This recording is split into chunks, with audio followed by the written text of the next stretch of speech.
Hello दोस्तों, आज मैं आप सबके लिए लेके आई हूँ मैथ का एक इंटरेस्टिंग सा चैप्टर जिसका नाम है पॉलिनोमियल। तो आज हम इसके बेसिक्स कॉन्सेप्ट्स के बारे में जानेंगे। तो सबसे पहले हम जानते हैं कि पॉलिनोमियल होते क्या हैं। तो पॉलिनोमियल होता क्या है?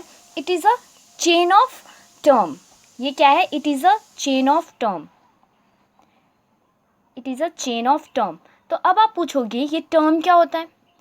इस टर्म को समझने से पहले हम कुछ और बातें जान लेते हैं। जैसे जैसे पॉलिनोमियल क्या है? पॉलिनोमियल एक अलजेब्रिक एक्सप्रेशन है। क्या है? पॉलिनोमियल एक अलजेब्रिक एक्सप्रेशन है। अब आप बोलोगे कि एक्सप्रेशन क्या है? तो मैंने यहाँ पे बता रखा है एक्सप्रेशन, इक्वेशन एंड आइडेंटिटी।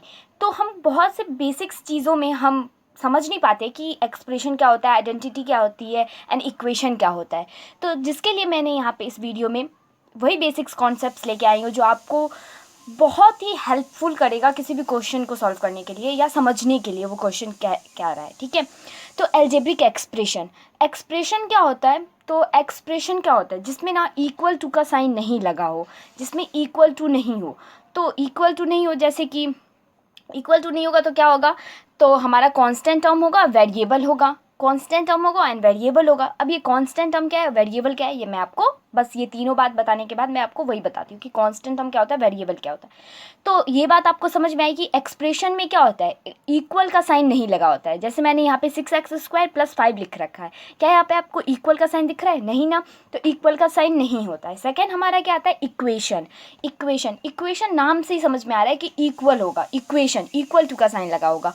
तो यहाँ पे देखिए, तो आप एक्सप्रेशन में अगर इक्वल का साइन लगा दें, अगर आप एक्सप्रेशन में इक्वल का साइन लगा दें तो हमारा क्या हो जाएगा? इक्वेशन हो जाएगा। ये बहुत ही सिंपल सी बात है। आप एक्सप्रेशन से इक्वेशन को भी समझ सकते हैं। एक्सप्रेशन में अगर इक्वल का साइन लग जाता है तो हमारा इक्वेशन हो जाता है। जैसे जैसे कि देखिए 6x² + 5 = 2। ऐसे ही समथिंग कुछ और भी रह सकता था, 2x² + 3x = 5। मतलब इक्वल टू का साइन आना चाहिए तो हमारा इक्वेशन हो जाएगा। एंड लास्ट चीज़ हमारी आती है आइडेंटिटी। आपको किसी क्वेश्चन में ये दिया होगा ना कि इस क्वेश्चन को चेंज करना है, मतलब विथ यूजिंग आइडेंटिटी। ठीक है, तो उस आइडेंटिटी का मतलब क्या होता है? आइडेंटिटी का मतलब हो गया, जैसे आप फॉर्मूले पढ़ते हो ना, a+b² क्या होता है? a² + 2ab + b²।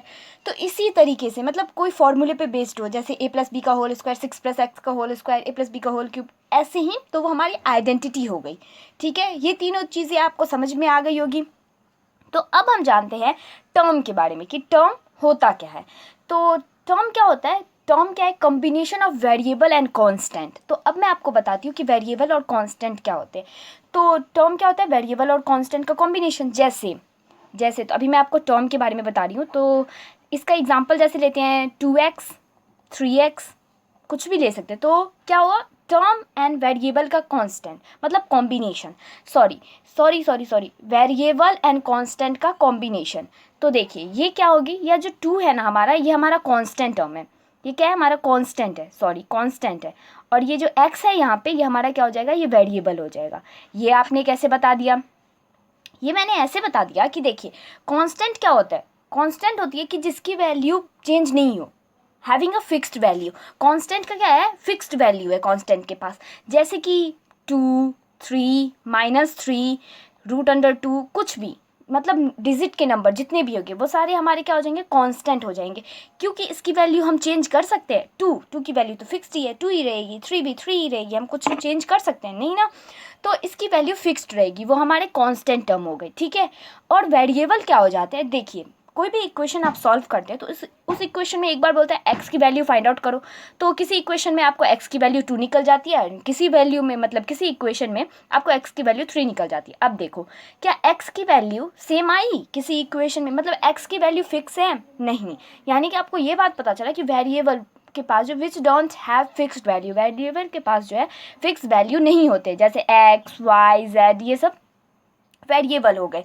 तो अब आपको टर्म के बारे में पता चल गया। तो क्या हम टर्म को अलजेब्रिक एक्सप्रेशन कह सकते हैं? हाँ बिल्कुल कह सकते हैं, क्योंकि देखो अलजेब्रिक एक्सप्रेशन में भी क्या है? एक कांस्टेंट टर्म है और एक वेरिएबल है। एक कांस्टेंट टर्म है, एक वेरिएबल है, दोनों का कॉम्बिनेशन ही हमारा क्या कहलाता है? एक्सप्रेशन कहलाता है। ठीक है, जिसमें इक्वल टू का साइन नहीं लगा हो, तो हम टर्म को अलजेब्रिक एक्सप्रेशन कह सकते हैं।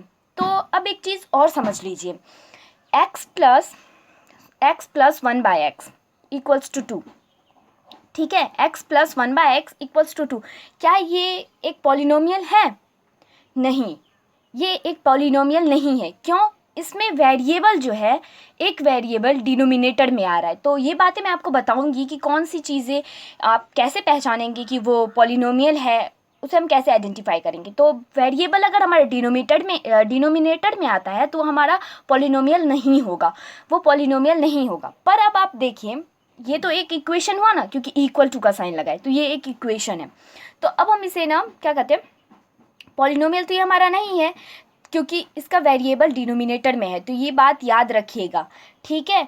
तो अब हम इसे सॉल्व करके देखते हैं। तो हमारा क्या आएगा, x को यहाँ पे एलसीएम लेंगे तो यहाँ पे x² प्लस 1, और ये जो एलसीएम में x आएगा वो यहाँ पे मल्टीप्लाई में 2x हो जाएगा, ठीक है।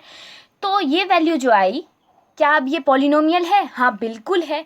तो अब आपको यहाँ से एक बात समझ में आई होगी कि पॉलिनोमियल जो है वो अलजेब्रिक इक्वेशन नहीं होते, पॉलिनोमियल जो है वो अलजेब्रिक इक्वेशन नहीं होते, हमें इक्वेशन को पॉलिनोमियल बनाना पड़ता है। देखिए, यही से आपको समझ में आया ना कि अलजेब्रिक इक्वेशन जो है वो पॉलिनोमियल नहीं होते, पर हम अलजेब्रिक इक्वेशन को पॉलिनोमियल बना सकते हैं। इसी से सॉल्व करके हमने पॉलिनोमियल बनाया है ना, क्या हम इसे पॉलिनोमियल कह सकते थे? नहीं।